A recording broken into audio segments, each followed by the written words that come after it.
Hi everyone, welcome to another episode of pH14, a very basic podcast. I'm Nathan. And I'm Matthew. And today we have Professor De Vries. Hi Professor De Vries, how are you? Hello. Thank you so much for your time and being on the podcast. My pleasure. Thank you for doing this. Yeah, absolutely. So before we start, we just have a quick question for you. So we've heard from other faculty that you usually ride your bike to campus instead of drive. How long is the bike ride? Half an hour. Half an hour? Yes, each way. So are you biking from downtown to to campus? No, it's the Winchester Canyon area. Okay, so a 30-minute bike ride to and from. How is that for you? How's the travel? Gets you awake, I assume? Yes, no, it's very. I grew up in the Netherlands where there are more bicycles than people. So, but there also are bike paths everywhere, which is not necessarily the case here. So there are a few sections that I don't feel quite comfortable, but most of it is actually great. This is one of the great things about Santa Barbara, about this campus. It's very bikeable. Right. Yeah, right. Definitely. Yeah. So how is the terrain when you bike into campus? You said there's a few sections that are bike path, but how do you make through the rest of it? Is it just on the side of the road? On the side of the road, and be careful. Okay. So if you see someone driving or biking at 7 in the morning or 7 p.m., it's probably the Professor De Vries. Yes, maybe someone else. So tell us about your research and what you do on campus. My research deals with fundamental questions, and we're interested in what makes nature tick, but that's a very broad question, so it's focused on just a few details of that. We study molecules and we try to study them individually so that we can get at really fundamental properties. We use techniques that involve lasers and mass spectrometry, and techniques that some of which are a little bit borrowed from physics, and so this is sometimes called physical chemistry, but I don't like to make distinctions between different kinds of fields of chemistry or science for that matter, because these days everything is done with a lot of interdisciplinarity. And so the areas that we are focusing on currently are basically two areas. One is we're studying the way nucleobases, which are the building blocks of your DNA, respond to absorption of ultraviolet light, because we think that may have played a role in the origin of life. On an early Earth, there would have been a lot more ultraviolet radiation than there is today. And so anything that happened in the chemistry that created that first self-replicating system that led to life as we know it, those components of that process would have had to be resistant to damage from ultraviolet light. And so within that context, we're interested in understanding how the basis of the building blocks of our life are responding to ultraviolet radiation. And another area in which we're applying our techniques, which is quite different, is more in analytical applications, because we use combinations of mass spectrometry and lasers. We can apply that to some interesting problems. Although we're not an analytical chemistry lab, but our techniques allow us to do some interesting projects. And so we're interested in how pigments in paintings respond to light. And that's a collaboration with the Getty Museum down in Los Angeles. And we're looking at archaeological artifacts, pottery, to see if we can find traces of food or beverages, in our case, that were used in that couple of thousand years ago. Oh, wow. Wow, that's really interesting stuff. I just wanted to go back to what you said about you said you're studying nucleobases that may have been here on a very early Earth, right? Right. So I took a look at just sort of a brief abstract of some of your research, and I just wanted to make sure that I'm understanding this correctly. So essentially you take some nucleobases and you expose them to some UV light, and like you said, on the early Earth, there'd be a lot more of that because there's no ozone layer, right, around. Exactly.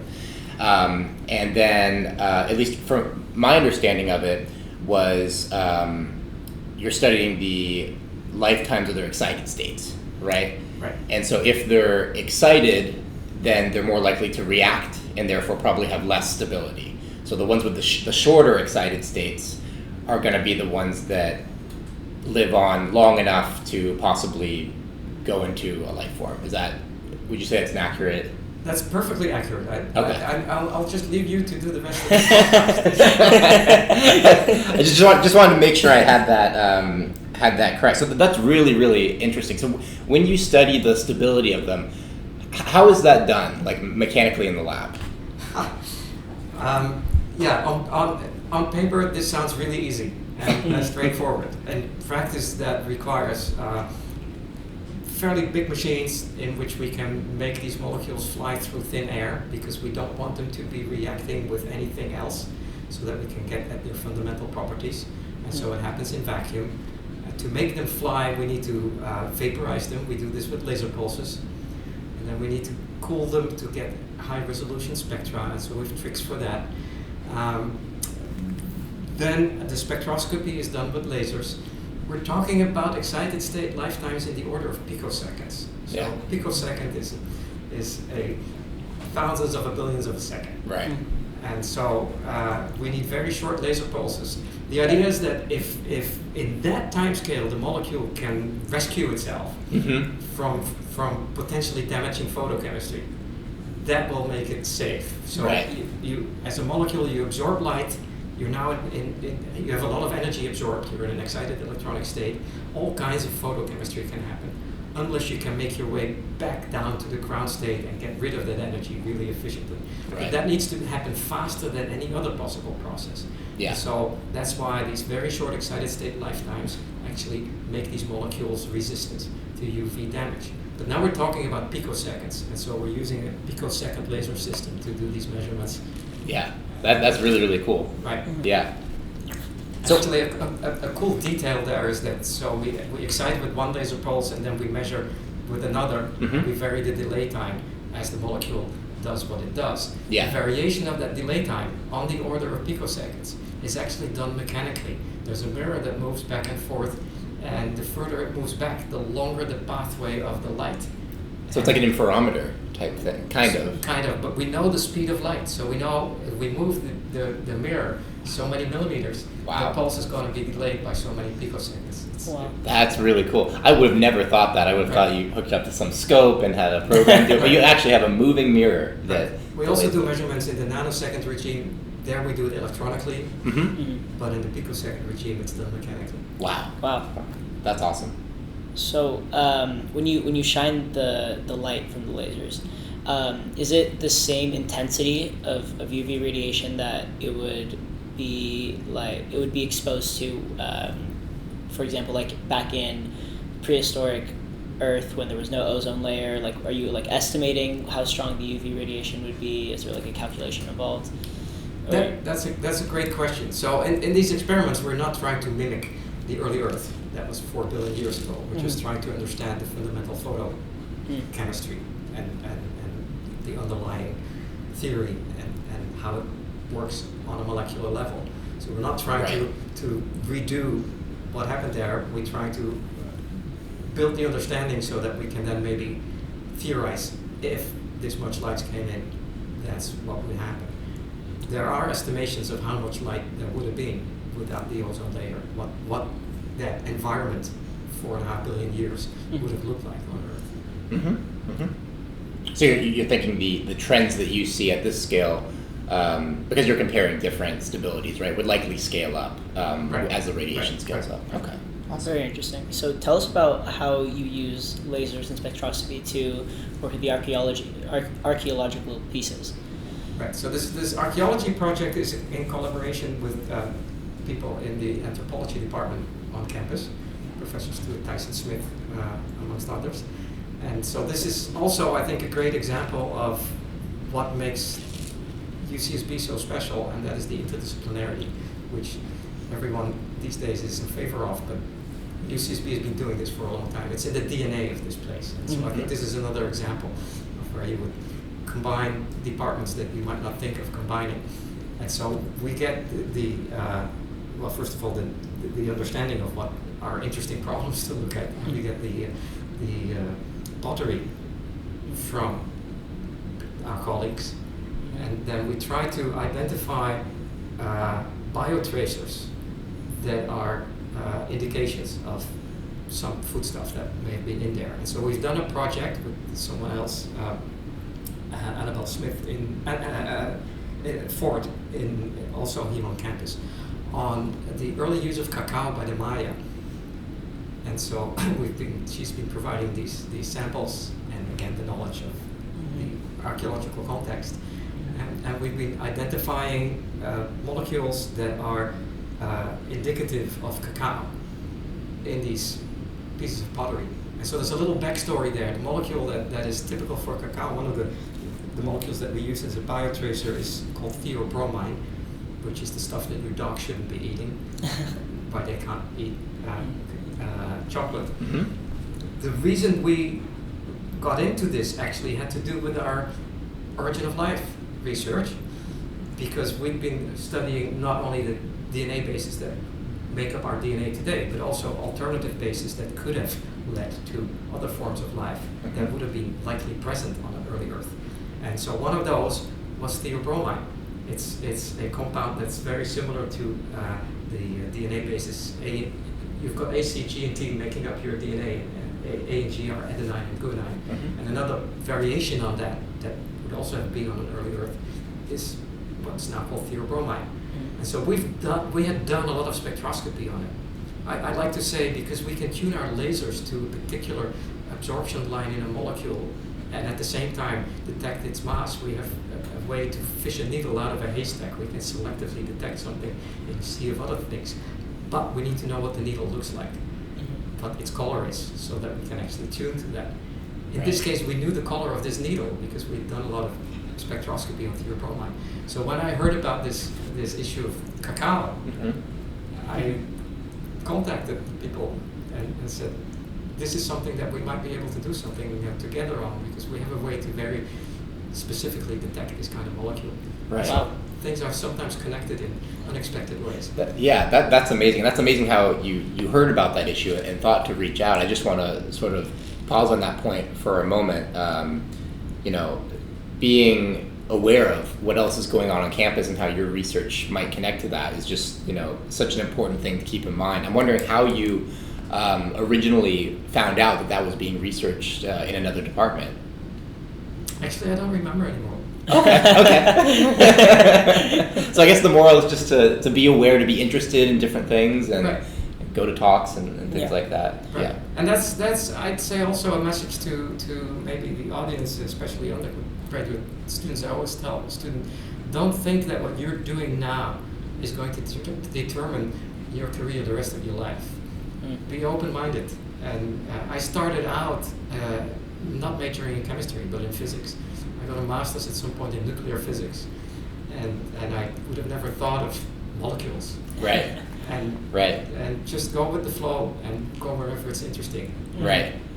I can speak as a physics major here that we very much skip over the molecular scale. It's hydrogen atom and then big things. And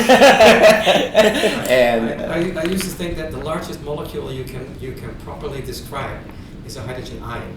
Right. Just one proton, not even an electron. Yeah. And now I'm looking at DNA bases and all kinds of things and having the fun of my life. But yes, absolutely. Just be open-minded. Definitely. Awesome. Yeah. So can you maybe speak on your experience, maybe going to different countries and studying, because you've been to Japan, Amsterdam, Jerusalem, here, and kind of like what each experience has taught you and what you've learned from each experience, and maybe the scientific cultures in each country. Right, sure. So I grew up in the Netherlands, and that's where I went to school, in Amsterdam. And then I went to Israel, to the University in Jerusalem, for a master's. That was that nuclear physics. And then I came back to the Netherlands, and that's where I did my PhD again at the University of Amsterdam, and started to get into chemistry at that point. So I've been actually in industry, not really industry, but at IBM in the research division for some 10 years. And so that's another scientific culture. And then I went to Israel, and I was on the faculty at the Hebrew University for a couple of years before coming here. And so speaking of different cultures, the IBM the research lab at IBM was sort of one extreme in the sense that anything was possible. Money was not a problem. We could just think of what's the best way to do this and then do it.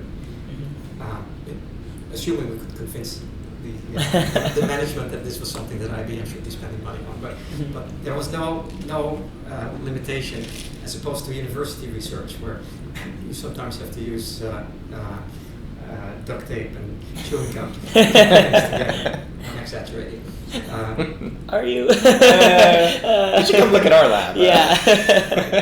So, on the other hand, I sometimes thought that we were not smart enough there because it was too easy to do it the hard way. Then I went to Israel, and at the Hebrew University doing research there, it was the opposite. There was not the same infrastructure for research. It wasn't even that there was not enough money. Everything had to be imported. There's no big company that's going to have a huge presence in a small country like that. And so if my laser breaks down, I can call up the company. If it's the East Coast, they'll overnight it, the part that I need. In Israel, I'd have to import it. It could take a month. And so you can't turn on a dime with a new idea. You have to really plan, and you have to be really creative. And so the people who do research there are the most creative people I've ever met, because they did things that were smart and successful, not because they were hard to do, but because nobody else ever thought of doing it that way. And so you get a very creative research, which was sort of the opposite of the way it was at IBM, where you could just do it the hard way, which was also great, but it's a different scientific culture. And so Europe, where I grew up, the scientific culture has commonly been more basic than it used to be in the United States. The funding was more stable, so you could plan on experiments that might take many years before they might pay off, but you have the infrastructure to do it. In the United States, because of the funding structure, you get funded for 3 years, and you better produce something in that meantime if you want to get renewed. Yeah. And so it makes for a different style of research. And I'm not saying which one is better, because some of the research that you might do in Europe will be very boring, where you can measure another digit of a constant. And I'm glad there's somebody who's doing that, but I'm glad I'm not the one that needs to do it. Right. So I'm not saying which scientific culture is better, but there are differences. Right. Now, you are also the head of the department here as well, right? Yes. So what does that mean to be the head of the department? What does that change about your day-to-day life compared to like an assistant professor? It takes up a lot of time, and a lot of time on administrative things, and it's fighting a lot of fires. It's dealing with problems, but it also is an opportunity to try and help solve some problems and help create a direction. And so it has its ups and downs. Yeah. But it's not something that people volunteer for generally. We take our turns. It's part of what we do as academic. In the academic world, you do research, teaching, and service. There are 3 components to that. And the principle of a university department is self-governance. So we're trying to figure out together how to run everything. And then, of course, it turns out we cannot do it because there's administration that gets in the way. But so we take turns in this administrative part of our work. That's very nice. Yeah. I'm sure you'd much rather just be in the lab just tinkering on a laser. That's certainly true. Well, speaking of that, I want to ask if, you mentioned the funding structure in the U.S., and I know probably a lot of your time is spent writing and reviewing grants, and you've got to get things, published, and there may be a long-term thing that you want to look into, but you have to find your funding way to get there, right? So if money were no object, and if time were no object, I won't say time, because then if money were no object, what's one question that you would just want to devote your entire energy to? Yeah, that's a great question, which I sometimes ask people too. And for me, it's the origin of life story is one of those. holy grails. In physics, there is this tendency to try and go back in time, closer and closer to the Big Bang by going to more and more energy devices, right? Instrumentation to get there. And so that's sort of the time that physics would like to get close to. I think for chemistry, one of those points in time would be the early Earth and origin of life. Right. That would be another holy grail like that. Absolutely, absolutely. So actually, speaking of origin of life, these are kind of some interesting questions that we want to get your take on. What do you think of the whole aliens coming up recently in the news? What's your what's your unfiltered opinion on all this drama that's been going on politically, and what's your scientific take on that? On aliens, I don't see any evidence to even spend a lot of time on it. Right, right. If you had to, I agree. There's a lack of evidence. If you had to speculate if we're the only intelligent life out there, regardless of what evidence is out there now, do you think that we are? Do you think that? Well, I think it's quite possible that there are other forms of life elsewhere. I don't know whether we are intelligent life. That's a good definitional question of. Yeah. Right. What is intelligent life? Yeah. Right. I would say if we ever would approach a planet where there might be life, and we would take a look, circling that planet, deciding whether or not we want to land, and we see that there is a species there that is wrecking the planet completely, that is fighting each other and killing each other half the time. I'd say those are such vicious creatures. Let's not land there. So maybe there's a reason that never any right. creatures visited planet Earth. Right. That's a good point. I like that. Yeah, definitely. Has anybody ever approached you of maybe like using or any samples that have been taken in space and seeing if you could find any remnants of life or? We have done analysis of meteorites. Really? And looking for mostly for carbonaceous compounds that we can specifically detect. The analysis of meteorites is an interesting topic in itself, and one of the issues is contamination. And so one of the tricks, which is not what we did, but one of the tricks is to look at the isotope ratios, because the isotope ratios of elements are different in space than they are on Earth. And I can explain why. That's another interesting story, but that gets into technical details. And so one of the holy grails of meteorite analysis is to look at the isotope ratios to make sure that you're looking at extraterrestrial material as opposed to terrestrial contamination, which is often an issue. But we've been looking at some meteorites.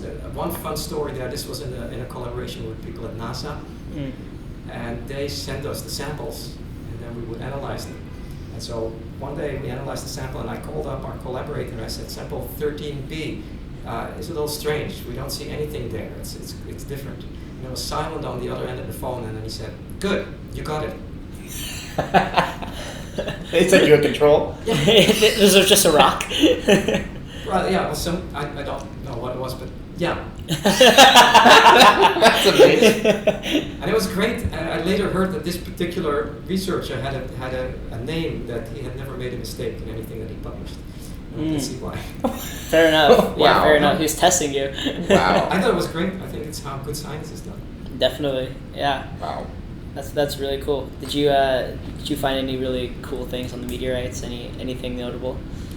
We found polycyclic aromatic hydrocarbons. We were looking actually for fullerenes, these buckyball molecules, which we didn't find, and that was in itself interesting.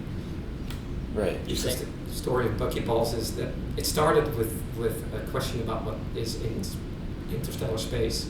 There's some spectra there that are not understood. They're called the interstellar bands. And one of the proposals was carbon compounds, which then led to finding these buckyballs, which were then not explaining that. There's a whole story there. But anyway, that's why we were looking at meteorites. Right. Very interesting. Yeah. Yeah. One thing I think our listeners... By the way, oh, yeah. In those meteorites have been found, that was not our work, but have been found amino acids, and one of my students who later went to NASA and then went on to be a professor somewhere else, but he did more analysis of meteorites and found also nucleobases in there.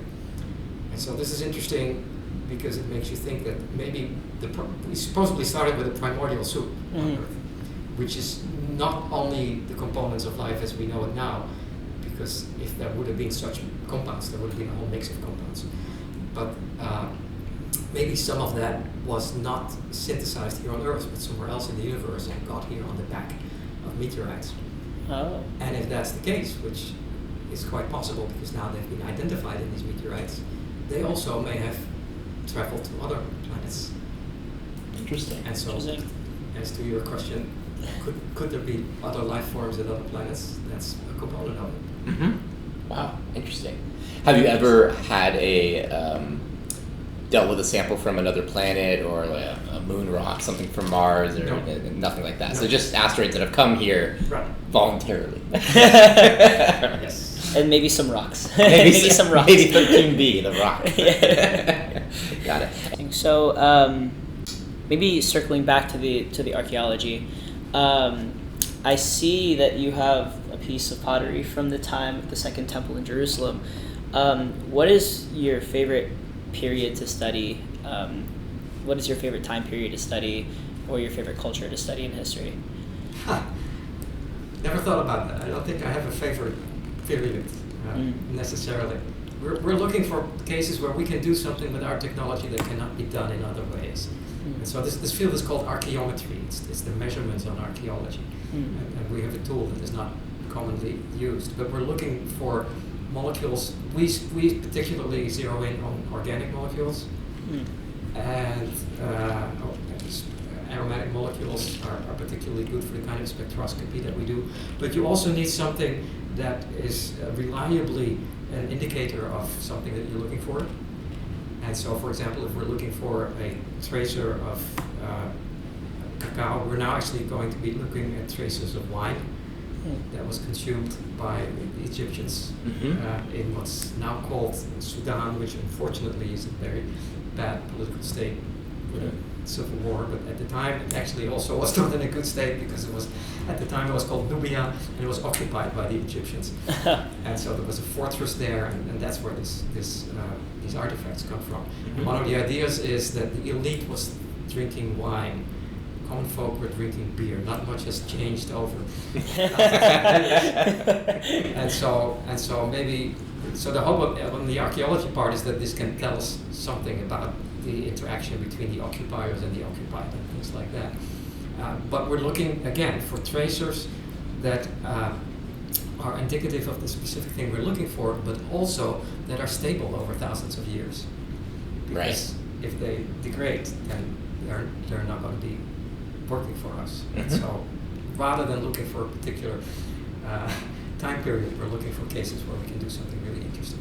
Right. When I'm curious, in your education, you have a broad background from physics and chemistry, and what has been the favorite class that you've ever taken? If you can narrow it down to one. Wow. If you want to start with least favorite, you can also do that. We could also do that, yes. Yeah. No, I'm having trouble answering either one of those two questions, actually. I need to think about that. Yeah, okay. Fair enough. Cool. And sort of on the back of that, maybe if you could talk a little bit about the class you're teaching now and what that's about. Oh, yeah. Right now I'm teaching environmental chemistry. And I think it's great fun. And it's a popular class. And I think it's obvious why, because it touches on things that are really relevant today. Both the discussion that is still not completely died down, and the fact that this is affecting all of us and is going to affect all of us moving forward. And so a big part of that is about global warming, but it's also about all kinds of pollution. And so there are social ramifications of all of that, which makes it particularly Right. fun and interesting. And I think it's fun to put actually narrow down the facts. Right. Take the emotions out of the discussion. And so I always tell students, my hope is if you don't learn anything else from this class, by the time next Thanksgiving comes around and you're at dinner with this obnoxious uncle, you will have the facts, and I promise you won't convince him, but at least I promise you that you will know what you're talking about. Yeah. Yeah. Wow. Teaching this other class also in this summer session, but I've taught it also regularly, is a freshman seminar. You know, these are these seminars that are for incoming students to sort of ease them from high school, where everything is taught.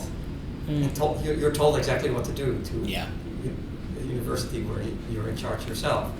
And so suddenly you go to these very large classes. And so there are these freshman seminars that are limited to maximum of 20 people, where on some fun subject, pass, non-pass, where you actually still have interaction with the instructor as opposed to what happens in very large classes. Right. And so I designed one that's called the Case Against Science.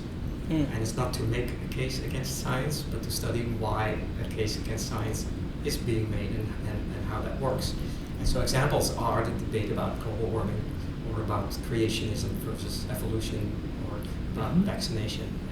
And why is it, which is what you are alluding to, why is it that there is this cultural phenomenon where large parts of the population sometimes completely disregard the scientific approach to things and run after what they read on social media and then take that for gospel? How does that work? And in part that's a cultural issue. People, I think internet has democratized information, but it's been so fast that people have not learned how to actually discern what are the reliable sources and what aren't. Part of it is done on purpose. I mean, we've been misled on purpose when it came to the role of smoking and lung cancer. And just in the same way, this has happened in other areas, such as global warming, by people who had an interest in misleading us. But why does that work? Right. And how does that work? Right. And where do you get your information from? And who do you trust?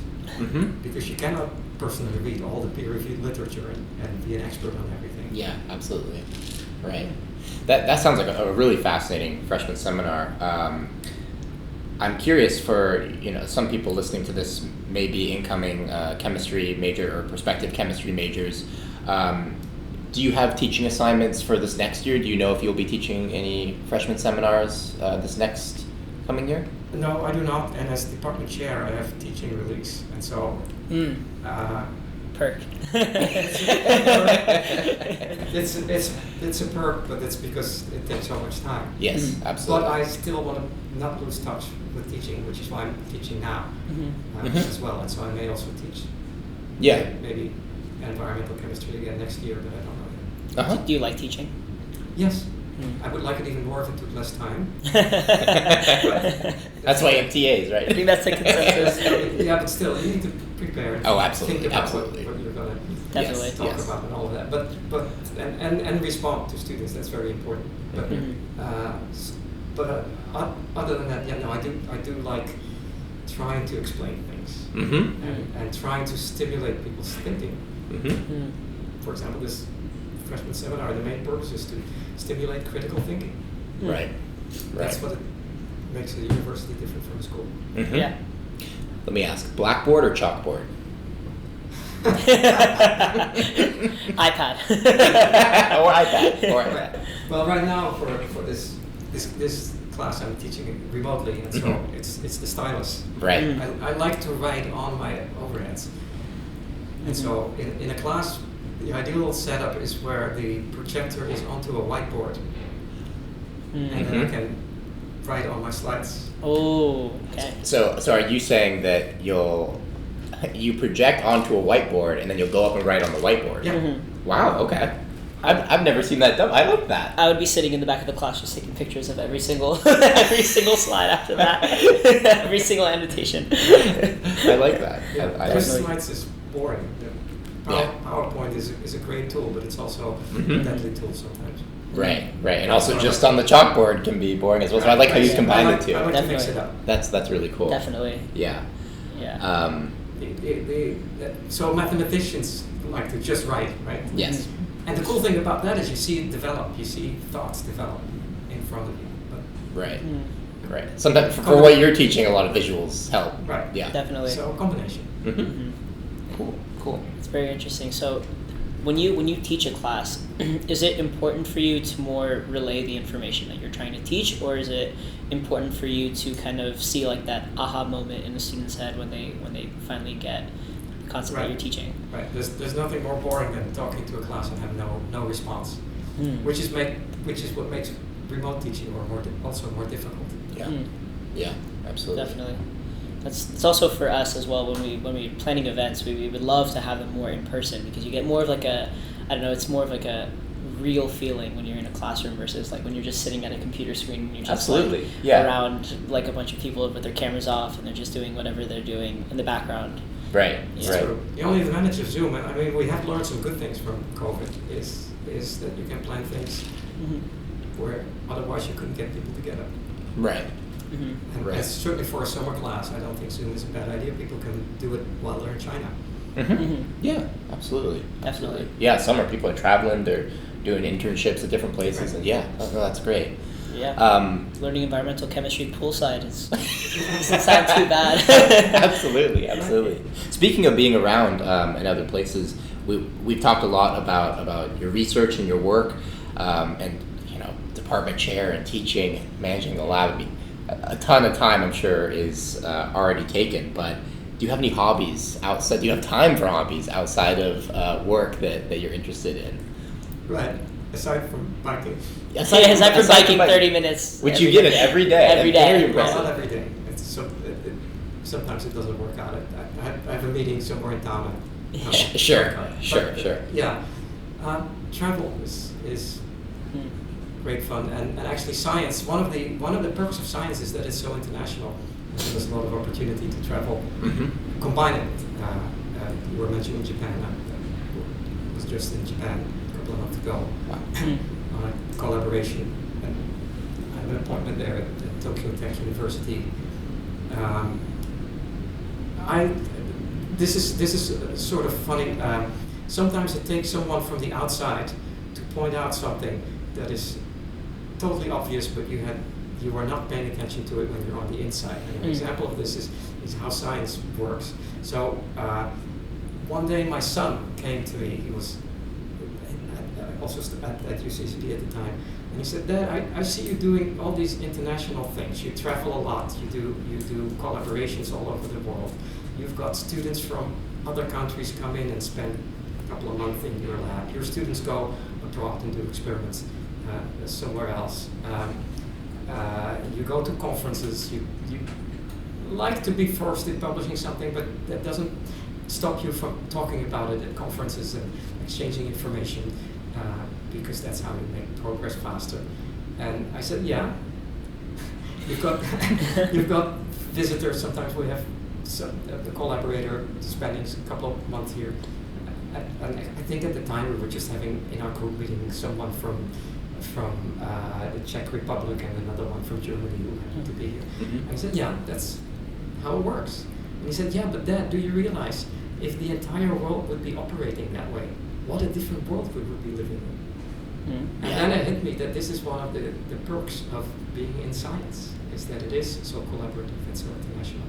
Right. You don't have these industry trade secrets that you're all bordered behind. Right. Get cleared before you talk to somebody about whatever you like to research. For example. Right. Yeah. Right. Was that ever a limiting factor at IBM where you wanted to reach out? A little bit. The IBM research division was really academic research.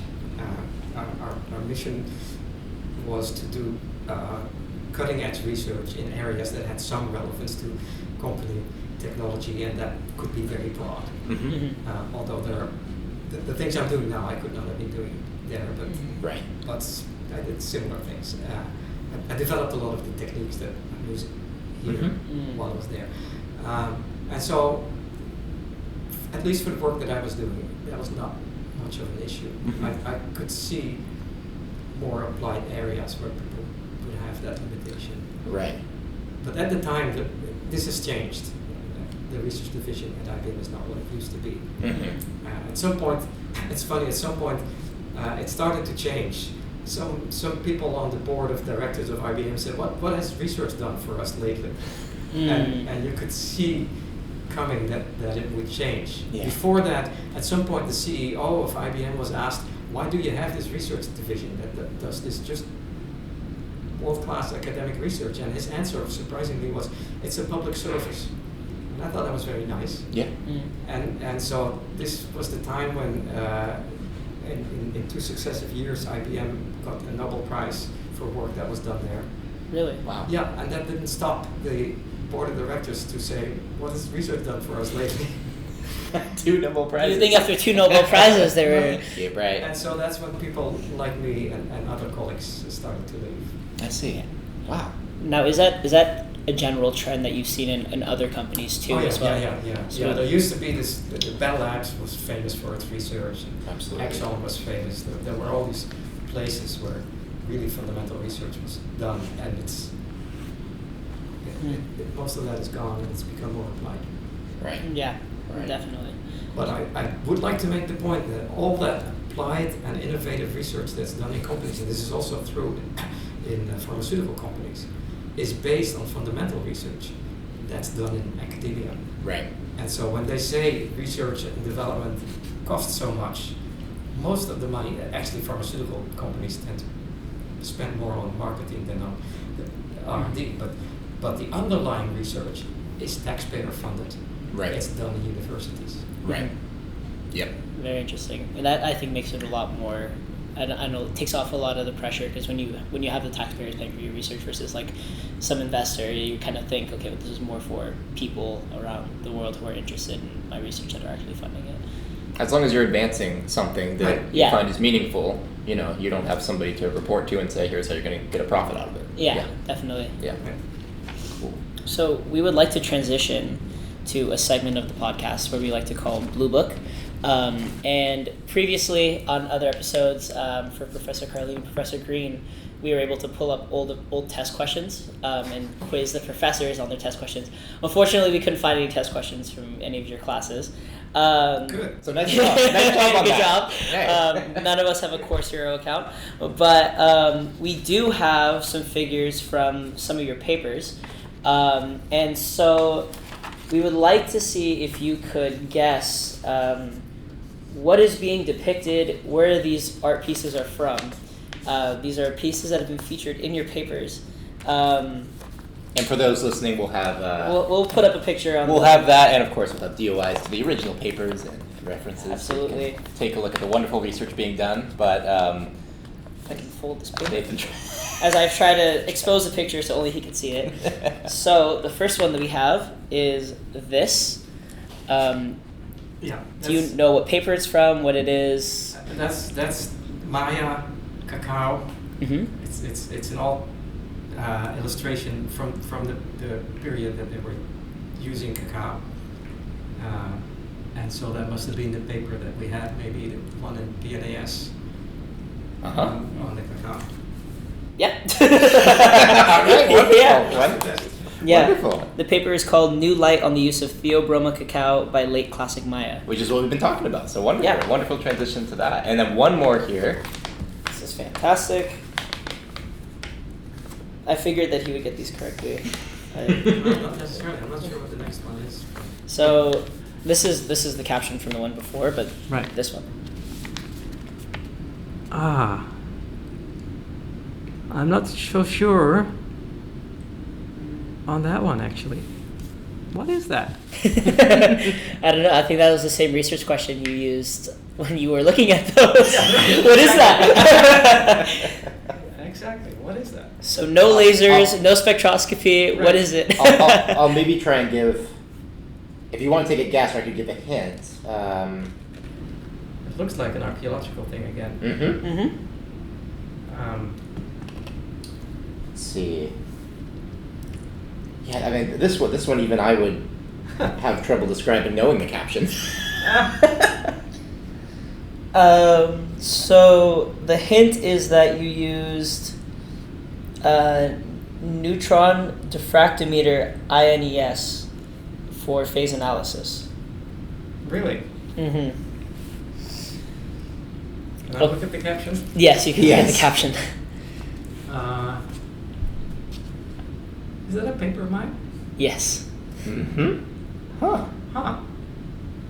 Your stuff is being used all over. So grad student had a side project and No, but that's really cool. You know, that speaks to the techniques that you've developed are being used on such a wide variety of things. Yeah, definitely. Yeah. That you know, even though you talked to us about the cacao and this civilization, but I mean, to see on a completely different artifact, completely different civilization, different part of the different continent, you know. Oh yeah, from Maya to the Babylonians. Yeah, yeah, that's definitely. really cool. Wow. Yeah. Okay. Yeah, we're having fun. I like to tell the graduate students in the lab, and we also have undergraduate students in the lab, by the way. If we're not having fun, we're not doing the right project. Mm-hmm. It's not a job. It's not a 9-to-5 job to do this kind of research, and it also doesn't pay enough to qualify as a job. But you're in the lab because you're really intrigued. Yes. By some secret of nature, or what makes nature tick, or something you want to try and create that's never been done before. Absolutely. And so that's what makes you be in the lab. And if you're not excited about what you're doing, we're not doing the right project. Absolutely. And that transitions really well into our last question that we ask every professor that we interview. How do you recommend undergraduates get into research if they're interested? How do you recommend they find a lab, reach out to professors? What's your recommendation there for people interested in?